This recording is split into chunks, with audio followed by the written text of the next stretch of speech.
what is the private sector, Anne, seeing right now in terms of these costs of climate change? How is it affecting them? Yeah, thank you, Laura. And if you've just heard what Pat and Brad said, all of these things are going to affect private companies. And I like to say that we work with forward-thinking companies and investors, and I'm happy to be scrutinized about the actual role of the private sector when it comes to environmental law and climate regulation. Let's be candid about that historically. But of course, any company that's trying to make things is going to be affected by extreme weather events, by business disruption, by threats to supply chain, whether it's cocoa, cotton, coffee, any number of agricultural commodities. Supply chains are going to be affected. So communities in supply chains are going to be affected. In various parts of the world where you're making products, if there are extreme weather, if whole communities are being wiped out, that's going to affect your costs. It's going to affect your planning. And that's one of the reasons why so many companies have started to, over the last several years, set net zero targets, purchase enormous amounts of renewable energy, and really start to take this seriously because they've felt it. I'll admit, it takes something like Hurricane Sandy in 2012 was a big deal. And companies like L'Oreal had facilities in Puerto Rico that were just shut down. Their whole facility became a community center for people to do laundry and to get water.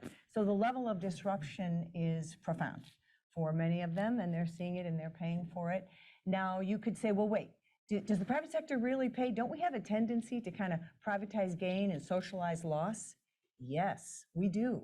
And that is, do we end up paying for much of this? Yes, we do. And my office has done reports on just how much the public pays when we have major weather disasters and how often the private sector is able to, let's say, share the burden of the loss. So I just want to be candid about that. At the same time, I am here to tell you there's some really good news about the way in which the private sector has started to step up because they're as worried as we are. Sure. Can you untangle that for us a little bit, Anne? How, when the private sector is affected, they manage to let us share those costs? Thank you very much.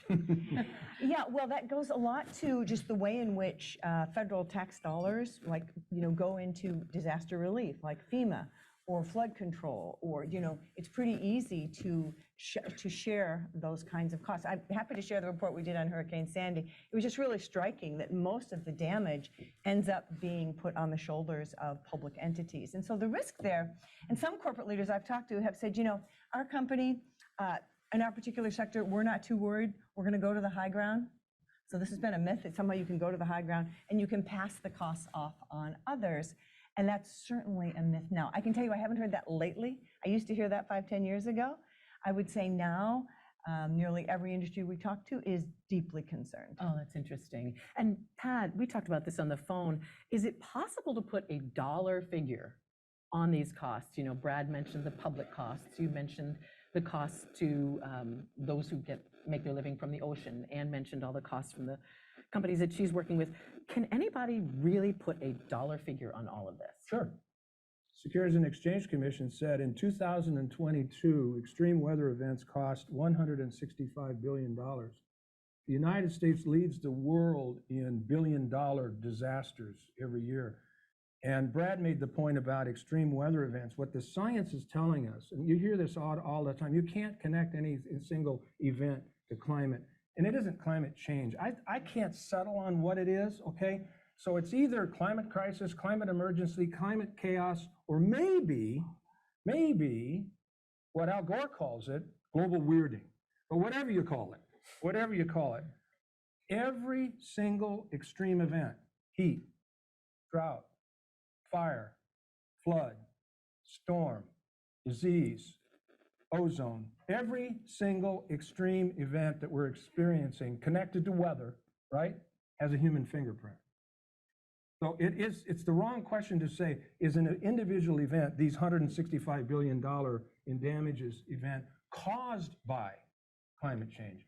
That figure wouldn't be that high without climate change. That's the point. It accelerates it. It's weather on steroids. That's the concept that you've got to understand if you're looking at that. If you want to look globally, and if you want to look longer term, McKinsey and Company has done the math, and their figure is, I just looked it up, 275 trillion with a T by 2050. What is that? What does that mean? Well, that's 7.5% of global GDP. That's if we don't do what the climate scientists are telling us we should have done. started 40 years ago. So amid these big, big numbers. So big numbers. Yeah. Yeah. So big numbers.